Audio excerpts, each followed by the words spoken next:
Hello everyone, welcome to Safal এবং YouTube channel. CHO post, yes, CHO পোস্টটা কি? CHO nursing নিয়ে তোমাদের হাজারো একটা প্রশ্ন ছিল। স্যার সিএইচও পোস্টটা নিয়ে বলুন, এইটা কি, কীভাবে চাকরি পাওয়া যেতে পারে? স্টাফ নার্স ভার্সেস সিএইচও, কোনটা ভালো হবে, কোনটা করলে সহজে খুব তাড়াতাড়ি তোমার চাকরি পেতে পারো, সেই বিষয়টা নিয়ে বলবো। সিএইচও ফুল ফর্মটাই হয়তো অনেকে জানো না, আবার অনেকে জানো যারা, তারা অবশ্যই ভিডিওটা দেখো, একটু করে লাইক শেয়ারগুলো করো, ঠিক আছে? কোনটাতে স্যালারি বেশি, অর্থাৎ সিএইচও পোস্টে অ্যাকচুয়ালি স্যালারিটা কত পাওয়া যায়, যোগ্যতা কী চায়, বয়স কী চাওয়া হয়, সমস্ত বিষয়টা একদম খুলে খুলে বলবো।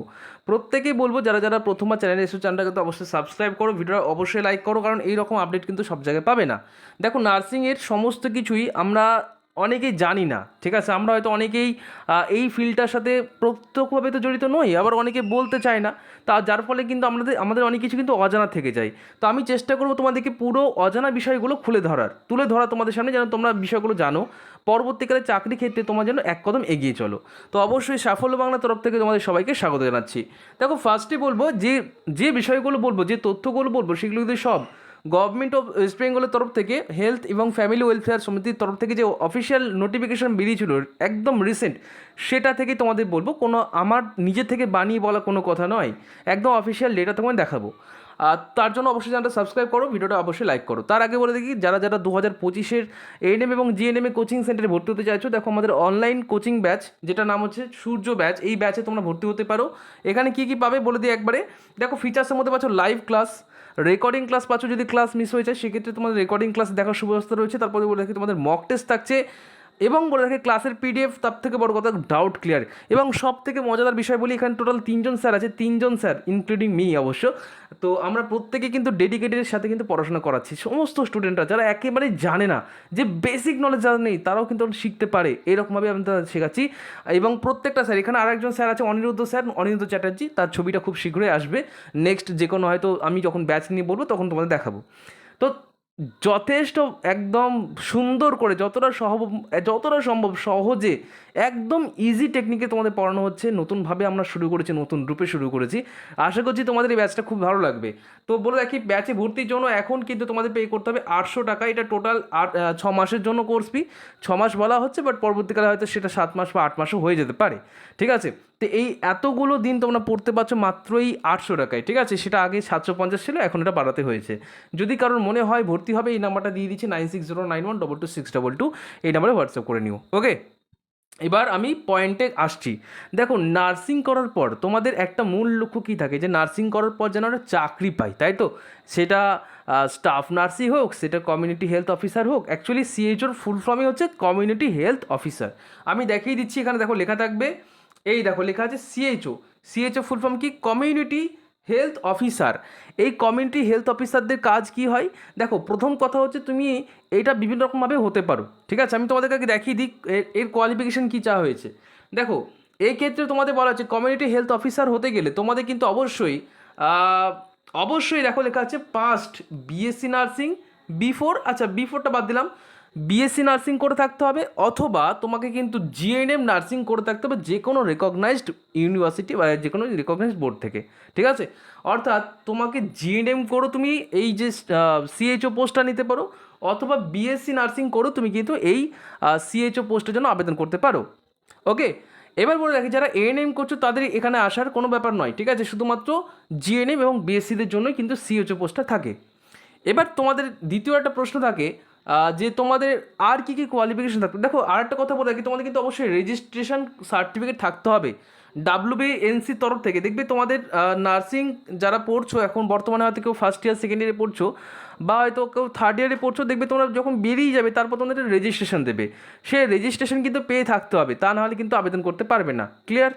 এবার দেখো বলে দিই, তার সাথে তোমাদের কিন্তু অবশ্যই ওয়েস্ট বেঙ্গলের রেসিডেন্ট হতে হবে, অর্থাৎ স্থায়ী বাসিন্দা হতে হবে ওয়েস্ট বেঙ্গলের।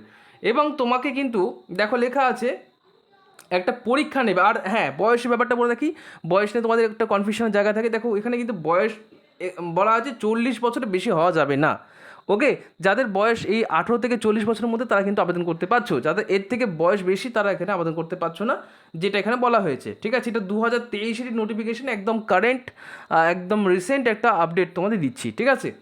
আচ্ছা, এবার তোমাদের বলে রাখি যাদের বয়স বেশি তারা কি করবে। এর আগে একটা ভিডিওতে বলেছিলাম এছাড়াও অনেক ভ্যাকেন্সি থাকে যেগুলোতে তোমরা আবেদন করতে পারো। গভর্নমেন্টের ক্ষেত্রে তোমাদের যে একটা মেন সমস্যা সেটা কি, তোমরা নার্সিং হয়তো পড়তে চলেছো, তোমাদের মনে হচ্ছে যে স্যার আমরা নার্সিং পড়ছি কারণ এখানে কোনো এজ ক্রাইটেরিয়া নেই, কিন্তু জবের ক্ষেত্রে কিন্তু যে এজ ক্রাইটেরিয়া সেটা কিন্তু আছে, যার ফলে কিন্তু অনেক স্টুডেন্ট এখানে গিয়ে আটকে যায়। তো তার জন্য বলবো যে সমস্ত ভ্যাকেন্সিগুলোতে জবের জন্য যে সমস্ত ভ্যাকেন্সিগুলোতে এজ ক্রাইটেরিয়া বেশি আছে সেগুলো তোমরা আবেদন করতে পারো। যেমন কি, যেমন বলছিলাম আরআরবির যে নার্সিং সুপারিনটেন্ডেন্ট রয়েছে সেখানে তোমরা আবেদন করতে পারো, অথবা বিভিন্ন যে দেখবে যে সেন্ট্রালের বিভিন্ন পিএসইউ থেকে বিভিন্ন সময় কিন্তু নার্স নিয়োগ হয়, সেগুলো যেমন তোমার হচ্ছে গিয়ে ইসরো, ঠিক আছে, যেমন তোমার বলে দেখি সেল, যেমন তোমার কি ইন্ডিয়ান অয়েল, এই সমস্ত জায়গায় কিন্তু অনেক সময় কিন্তু নার্স নিয়োগ হয়, সেখানে কিন্তু বয়সের একটা অনেকটা ছাড় পাওয়া যায়। যেহেতু সেন্ট্রাল গভর্নমেন্টে সেখানে এক্সপিরিয়েন্স চাইতে পারে কিন্তু বয়সে একটা ছাড় পাওয়া যায়, মানে এজ একটা রিল্যাক্সেশন পাওয়া যেতে পারে, বা একটা যে বয়স বেরিয়ে যাচ্ছে বা এজ মানে এই ব্যাপারটা এজ লিমিটটা একটু বেশি পাওয়া যেতে পারে, ঠিক আছে, বাউন্ডারিটা, তো সেটা কিন্তু পেতে পারো। ওকে, তো ব্যাপারটা ক্লিয়ার হয়েছে। এবার দেখো তোমাদের বলে রাখি যে সাবজেক্ট কী কী পড়তে হবে বা পরীক্ষার সিলেকশনটা কী রয়েছে। দেখো ফার্স্টে তোমাদের কিন্তু একটা স্ক্রিনিং টেস্ট হবে, যেটাকে বলতে পারছি রিটেন টেস্ট, এবং দেন হচ্ছে ইন্টারভিউ, তারপর তোমার চাকরিটা হবে। এবার বলে রাখি এই স্ক্রিনিং টেস্ট বা ফার্স্টে যেটা হচ্ছে রিটেন এক্সাম, সেখানে কিন্তু তোমাদের টোটাল 100 নম্বরের পরীক্ষা হয়। এই 100 নম্বরের মধ্যে টোটাল 85 নম্বর হচ্ছে লিখিত পরীক্ষা এবং 15 নম্বর হচ্ছে ভাইভা ভক, অর্থাৎ তোমাকে কিন্তু ইন্টারভিউ প্রশ্ন জিজ্ঞাসা করবে, ঠিক আছে। এই গেল এই ডিটেলস। আচ্ছা, এখানে আর কিছু নেই।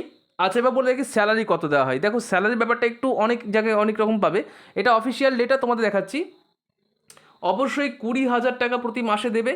এবং বলে রাখি এই যে চাকরিটা এটা কিন্তু পার্মানেন্ট নয়, আগে থাকতো পার্মানেন্ট, এখন কিন্তু বিভিন্ন সময় দেখবে কন্ট্রাকচুয়ালি নিয়োগ হয় এবং কন্ট্রাকচুয়ালিভাবেই কিন্তু চলতে থাকে। তবে এখানে অনেকেই জব করছে অনেক দিন ধরে, অনেকেই আছে হয়তো এখানে জব করতে করতে আস্তে আস্তে তারা সিনিয়র হয়েছে, অনেক সময় ধরে তারা জব করছে। সো সেই দিক থেকে অসুবিধে নেই যে আমাকে 2 বছর পর তাড়িয়ে দেবে, এরকমটা নয়। অবশ্যই তুমি জব করতে পারো, বাট কন্ট্রাকচুয়াল এমপ্লয়ি হিসেবে তুমি জয়েন করবে, ঠিক আছে। তাহলে এইটা হচ্ছে স্যালারি। এবার দেখো তার সাথে বলে রাখি বিভিন্ন রকম ইনক্রিমেন্ট থাকে, ঠিক আছে। যেমন দেখো তোমাদের এই দেখো লেখা আছে in addition the CHO will also get maximum incentive of 5,000 per month, অর্থাৎ সর্বাধিক তুমি 5,000 টাকা পর্যন্ত ইনসেন্টিভ পেতে পারো, ঠিক আছে।